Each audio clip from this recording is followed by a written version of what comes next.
Hello everyone. So today we are moving through to our second in our chakra series videos.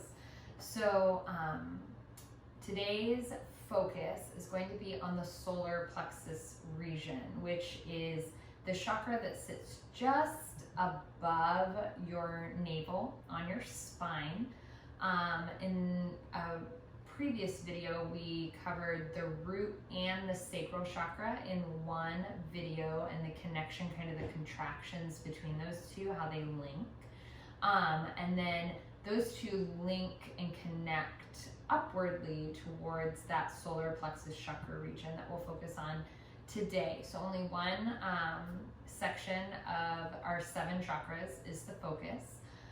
This region, primarily, if you think of it in a physical sense, is the abdominal region. So a lot of the physical postures that we associate with the solar plexus chakra are abdominal or core strengthening postures. But that really comes from the fact that the solar plexus chakra's balanced aspect focuses largely on the idea of feeling confident and powerful. So when we speak of chakras, oftentimes we'll describe them as being open or blocked. Sometimes overactive would be like reaching across the aisle past the openness. We always want our chakras to be open and balanced, so we don't want them to be overactive and we don't want them to be blocked. And so if our solar plexus chakra region is open and balanced, again, the idea is that we have a beautiful sense of power and confidence, maybe proactivity and purpose as well, with how we feel about ourselves and about our place in life and in this world. And that's, of course, building on the previous 2 chakras, being that if we're balanced and open in our root chakra, we feel grounded and we feel secure and safe. Thus, we can then move and connect to our sacral chakra, which has a lot to do with, again, if we have an open sacral chakra, we feel balance in the aspects of maybe creativity.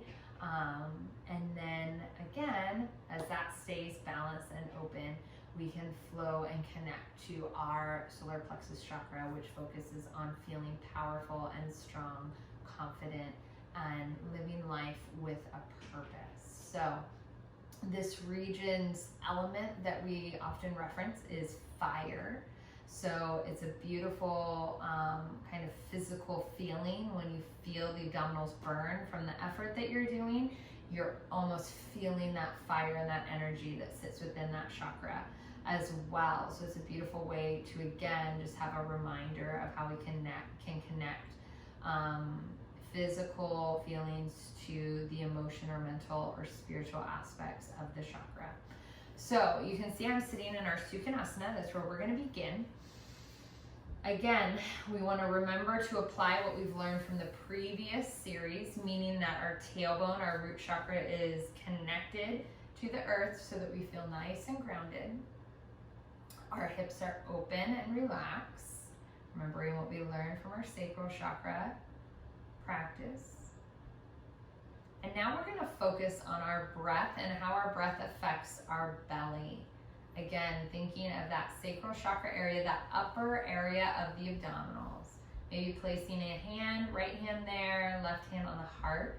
And we're going to begin to breathe through our belly, taking a deep breath in, feeling that belly kind of lift and rise as that breath continues up into our chest.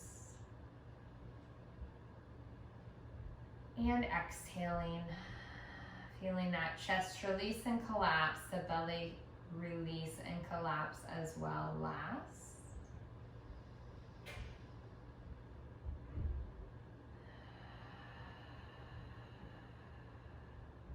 Two more times, just feeling that breath.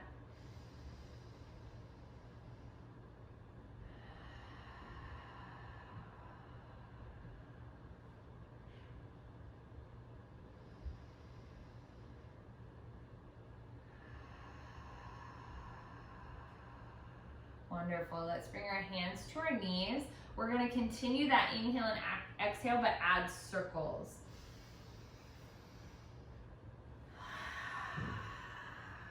as we start to get some movement and warmth into that solar plexus region.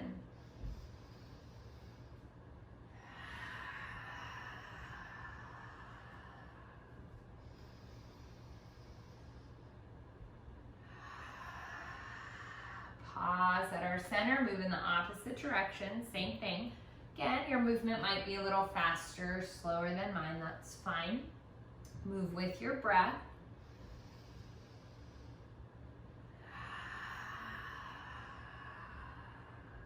Back to center. Pausing here, nice and upright, lift through the crown of your head, nice long spine.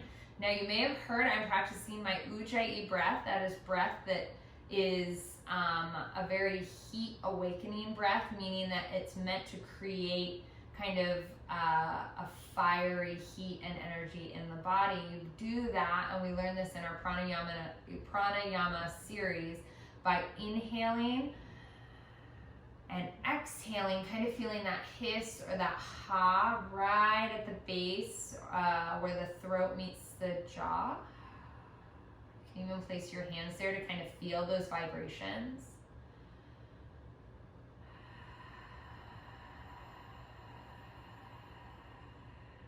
If you're new to Ujjayi breath, it's fine to inhale and exhale through the mouth, but over time you want to develop that same hissing or ha sound as you inhale and exhale through the nose.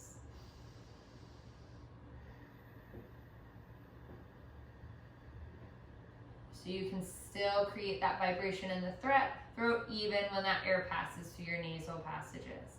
So again, we're back here. Let's continue that Ujjayi breath. Let's inhale, cat, stretch that spine. Exhale, cow, stretch that spine by pulling those shoulders up and back. Inhale, cat. Exhale, cow. One more time. Inhale, cat. And exhale, cow. Beautiful. I'm going to go directly into my boat pose now, facing the front of my mat, pulling those legs up, hands going forward. I'm holding my half Navasana. Again, I have nice connection with my tailbone on the mat here. Good.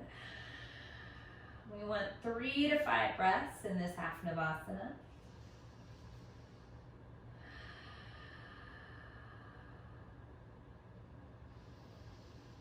Now, as I begin to release, hands can always support you behind your back, but I'm going to bring my hands behind my head. I'm going to pull left knee into my chest, right leg's going to go out. As I lower down, I'm going to twist. Good. Extend all the way out, low boat. Twist to the left or to the right. Sorry, left elbow to right knee. And low boat. Again. Low boat and twist. Perfect. Let's do 2 more times either side. Notice I'm not rushing through these. Last set.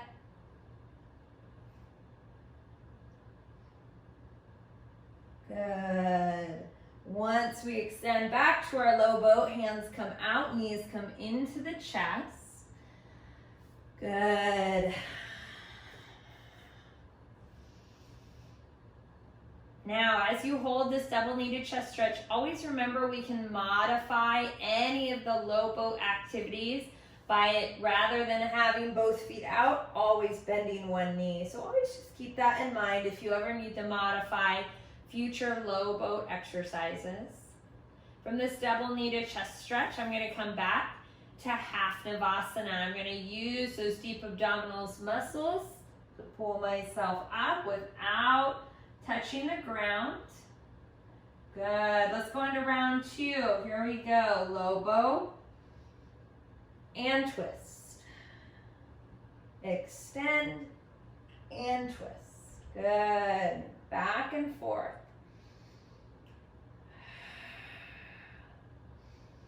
Inhaling as I twist, exhaling as I move to that low boat. One more round.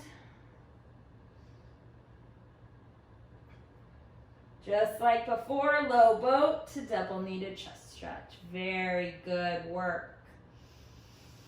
Now, I've created that nice heat in the solar plexus region. We want to maintain that. I'm going to place my hands right on the mat, extend my legs all the way up, toes pulled back. I'm going to release just my heel down to the mat. I'm allowed of room a little bit. Pulling it right back up. Right heel goes down. Right back up. Left heel goes down. Right back up. Good work.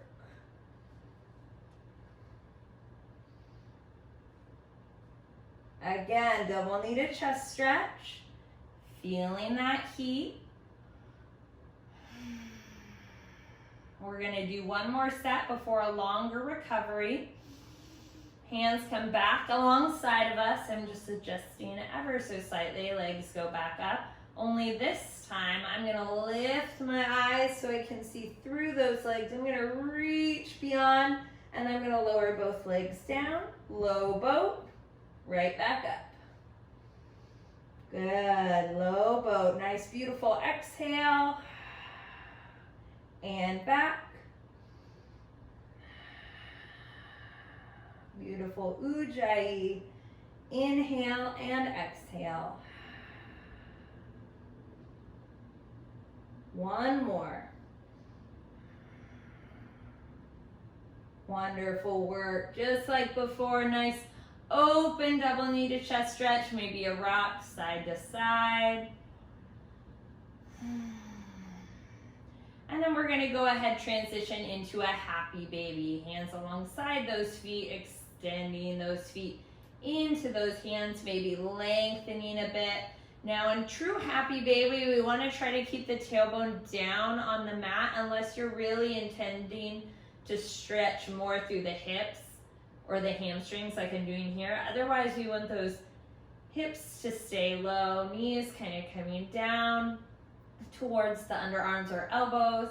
Then we can do a nice rock side to side. Good work. Let's go ahead, bring those feet back to center. Knees nice and flat on the ground, lifting those hips into a bridge pose. Holding here. Adjusting if you need to.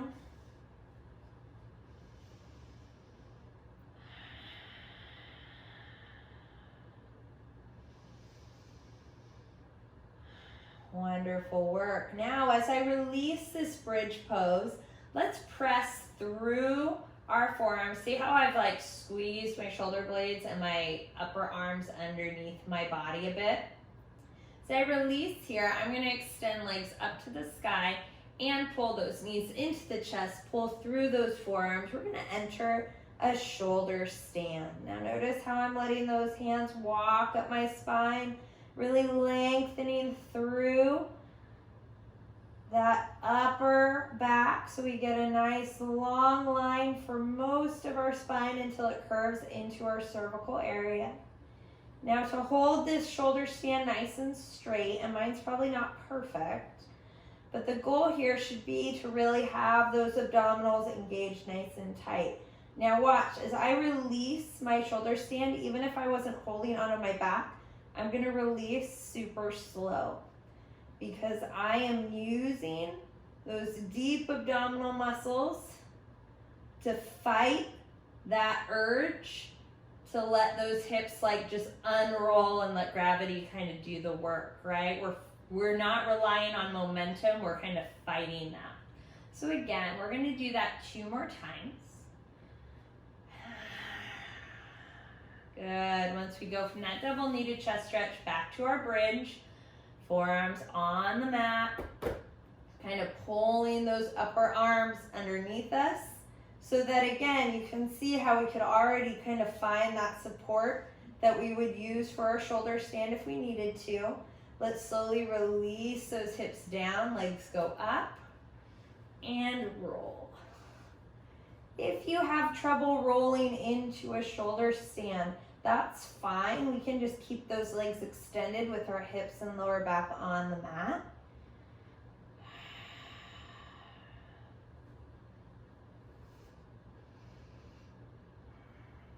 Holding in that beautiful length, toes reaching up to the sky, and then control, control, control. This time, as my hips hit that mat, I'm gonna lower those legs down. Hopefully I have room. Low boat. Let's come all the way up into full Navasana if you have it. Otherwise, we can bend those knees, half Navasana. But then we're gonna control right back down. Again, legs going up, elbows coming right to our kind of like hips or our abdominal region, right where we labeled that solar plexus chakra starting. We push through those elbows to get those legs back up.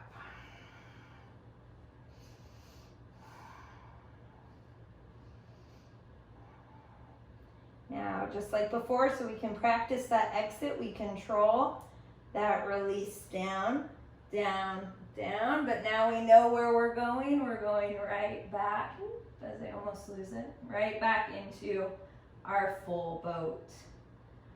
And with that full boat, we'll bend those knees, feet go flat on the mat, and we'll rise up, forward fold. Good work, guys.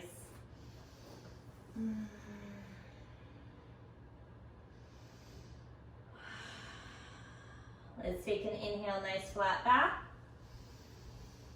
Exhale, hands come to our mat. Let's step or hop back. We're gonna go directly to a down dog. I want just some nice, beautiful length through that spine.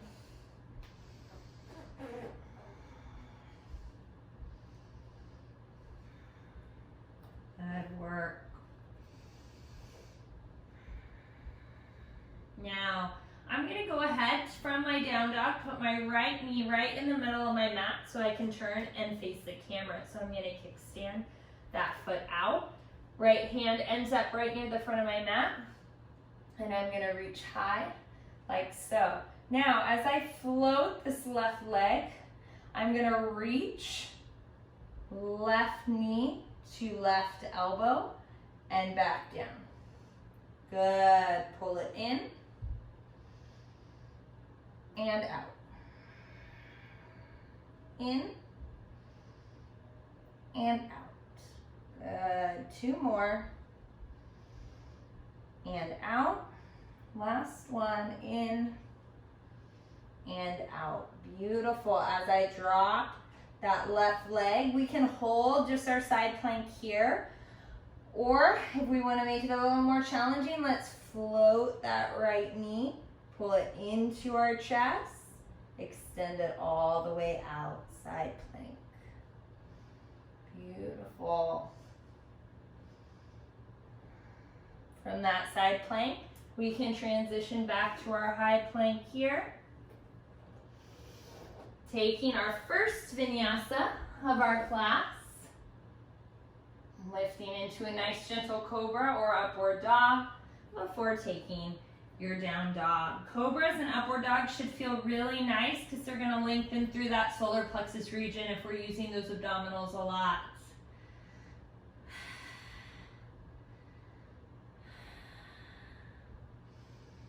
Good. Let's go ahead, step all the way forward.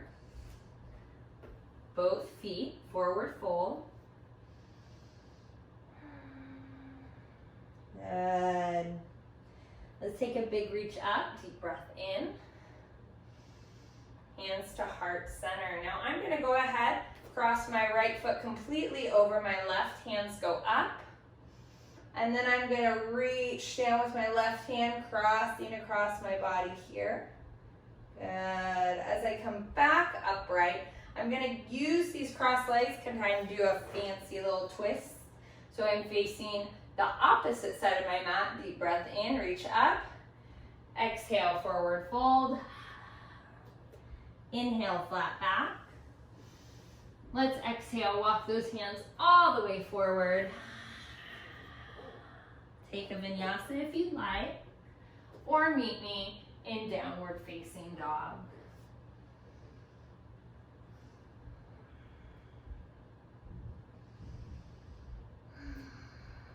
Now, to do that same sequence we did earlier on our opposite side, I'm going to take my left knee, put it right in the midpoint of my mat, kickstand that foot out so I can slowly rotate, again, still facing the camera with our right hand high. Beautiful. Now, as we float that opposite leg, because I run out of room, right hand comes behind my head. I'm going to pull that knee kind of like I'm pointing that knee up to the ceiling as I connect with my right elbow and back out as I lose it, sorry. And in, good, and out, perfect. In and out. So you can feel we're utilizing those obliques, the side abdominal muscles as we go in and out. We're gonna do one more. In and out. Good. Now, like I said, we can hold this side plank in this with this kind of variation with the knee touching down. Or if we want to make it more challenging, we can press through that left hand and that right foot, float that left knee in towards the chest, and then kick it all the way out. Beautiful. And whether you have your knee down or not, we can then transition high plank. I'm going to exhale directly into down dog. You're welcome to take a vinyasa if you'd like.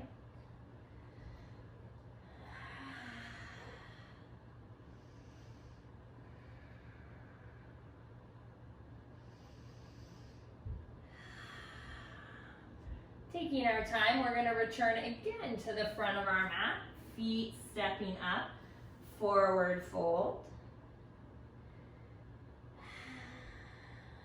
When you're ready, deep breath in, reach high, hands to heart center. Wonderful. I'm going to take my left foot, I'm going to cross it over my right this time, reaching up. Letting my right hand come down, stretching towards the right, extending through that left side, feeling that nice stretch on that side body. Then as my hands come down, just like we did before, we'll do that little twist, so we're now facing again where we began. Let's take a deep breath in here, reach high, exhale, forward fold, moving through a sun salutation A style flow. Inhale, flat back, exhale, walking those hands forward till you find yourselves in that high plank, taking that vinyasa, and exhaling into our down dog.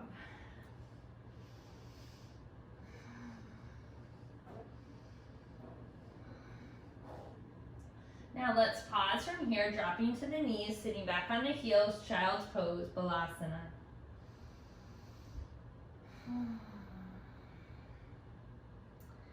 We're gonna go ahead and go from our balasana to our tabletop, but we're gonna take bear pose. So my toes will be underneath me, so I have the balls of my feet in contact with the mat, and I'm gonna push through those hands, slightly rounding those shoulder blades till I can float my knees.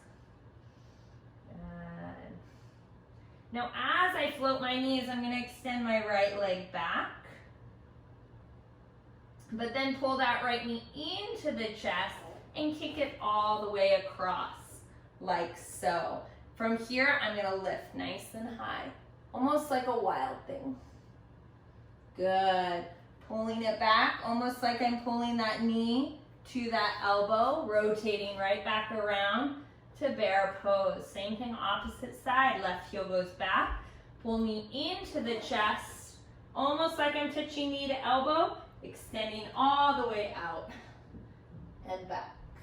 Again, pulling back in and down. Let's do it again. In and out. Here I'm showing a bent knee variation. In and out. Bear pose. Kick that left leg back. In and out. Lifting up. In and out. Good work. From that floating bear pose, let's return to down dog.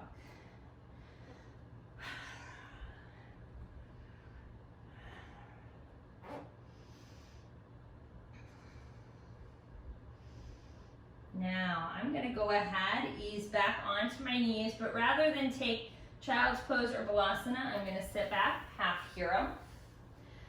A lot of ways we use these deep abdominal muscles in our solar plexus region are kind of meant to be almost like sneaky. So a lot of ways we use them are not when we are, say, doing crunches or doing even poses like boat pose. Those definitely use that region. But we should be using that region in a lot of other poses that sometimes maybe we're not aware of how to use them or why or when. So for example, let's put ourselves into our yogi squat, malasana. Okay, so I'm gonna get my toes underneath me. Again, maybe if your malasana is tight and your heels kind of come up, that's fine. So as we hold here, we're gonna do little malasana kind of hops forward. And while we do those, the muscles we really want to be engaged are that solar plexus deep abdominal region, okay? So if I'm holding a malasana here, and on my next exhale, I just kind of reach forward.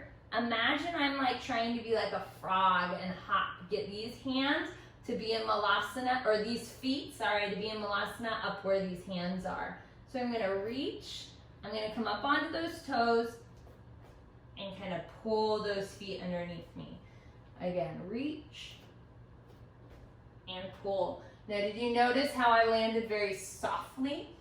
That soft landing means that these abdominals were pulling and kind of lifting those feet and hips to land quietly. So I'm gonna do it again facing this direction. Sitting in that yogi squat. Hands go forward. Press into those hands and lift.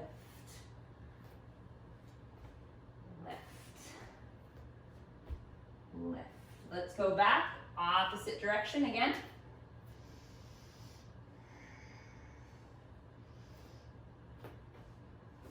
Lift. Lift. And lift. Wonderful job. Let's even pause from that yogi squat where we are. Return to our Navasana. I only have room for half Navasana there. Now I could extend up. So you're welcome to take whatever pose option you like, half or full, because we're then going to roll down onto our backs, knees at a beautiful 90-degree angle here. Hands are going to go up, and we're going to pretend we're holding crow pose, but we're laying on our back. So I'm going to pull those knees as close to my armpits as I can. I'm going to hold right here, like I'm doing crow pose on the ceiling, tucking those feet down like I'm trying to hug them nice and close to my hips, and then release out. Again, in, 3, 2, 1, and out. In, 3, 2, 1, and exhale out. In, 3, 2, 1, and out. Beautiful job. Let's come up, boat pose.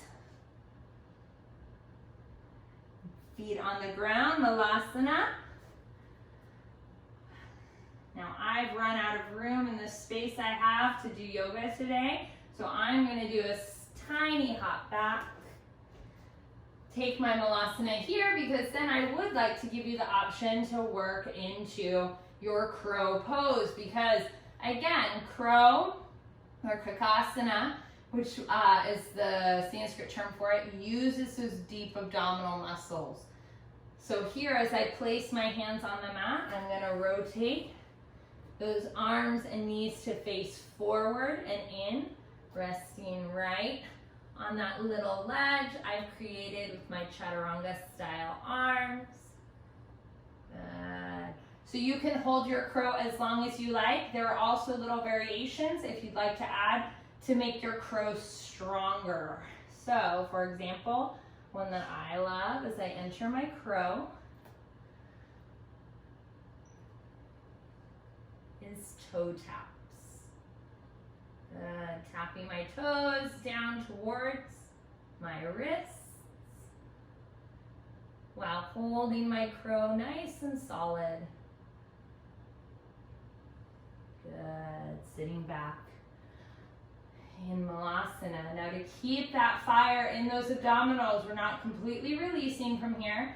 We're sitting that tailbone down, going right back to our boat pose. Again, I'm adjusting just a bit for the room that I'm in. Now I'm going to control my roll back into shoulder stand. And then as I release my shoulder stand, back to Tadasana. Feet come down, forward fold.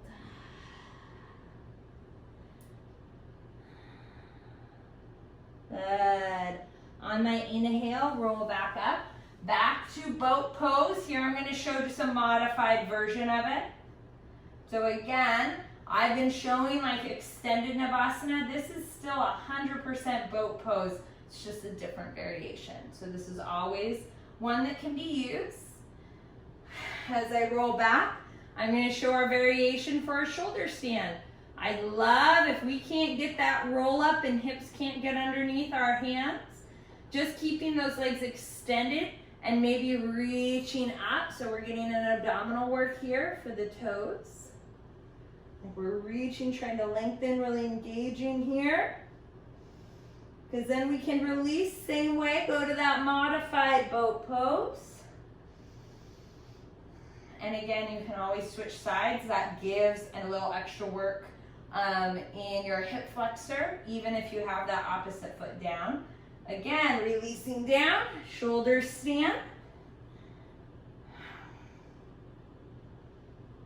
Wonderful. Last time, releasing to our boat. Woo, as I almost lose it. Releasing to our forward fold.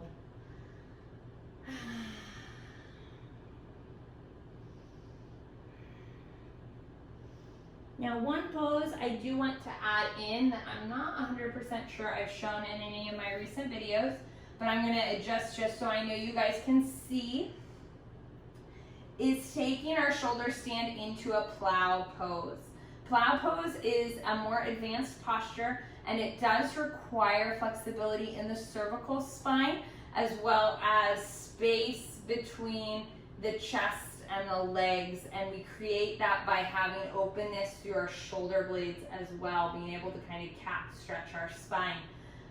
If you ever feel pressure or any pain in the cervical spine when attempting something like a shoulder stand or a plow pose, I always tell people that is not what you want. That's not normal. That's not good for your head or your neck. So always feel free to exit those poses until you can practice them in a way that your body doesn't experience any of that pain. We're never trying to push through that type of feeling in any of these more advanced poses. So as I roll back, say I am comfortable in my shoulder stand. Again, I have no pain in my head and neck. You can then begin that transition by creating that lots of length through that spine and hinging at the hips into what we call plow pose. Notice how my toes are kind of reaching for that mat behind me. Good. I can release those hands alongside of me. Now notice I can still talk because I'm not collapsing my spine here. I'm creating length by lengthening all the way through that spine, creating a lot of space between my legs and my chest. I feel no pressure in my head and neck, which is what I want. Now for some of us, Maybe our feet kind of want to float here. You also can always put a block behind your head, like right where my hands are reaching my toes. If I was holding a block there, then maybe my legs could rest on that block and not quite have to reach all the way down to touch the floor. That's totally fine. Again, just showing you options of plow pose. There's lots of variations we can take here.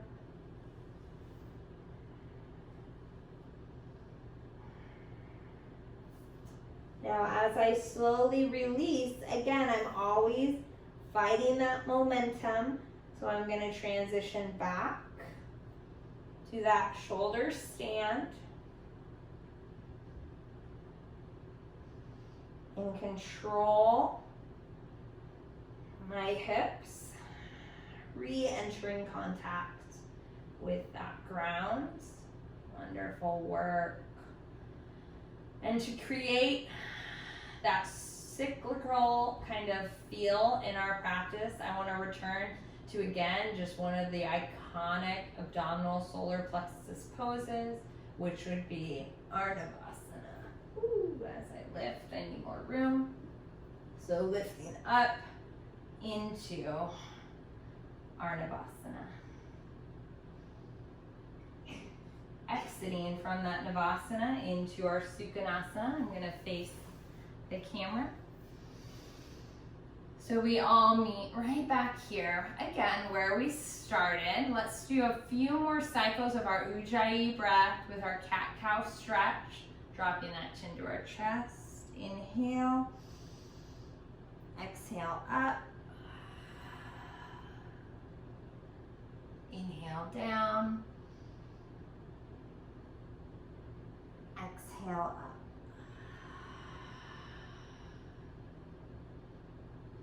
Back to a nice neutral spine. Let's do some upright meditation work here.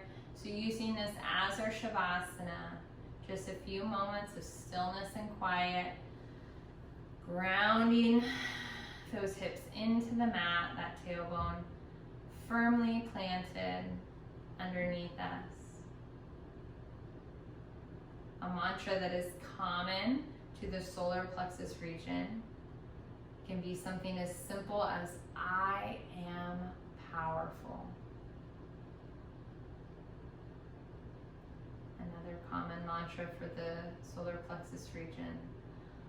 I am confident. I have a purpose.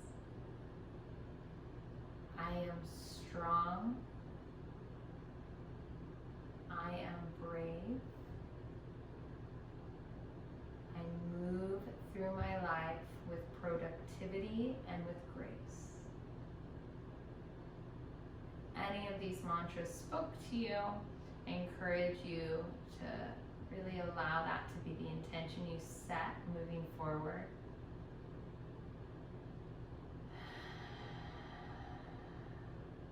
Repeating that mantra to yourself for the next few breaths.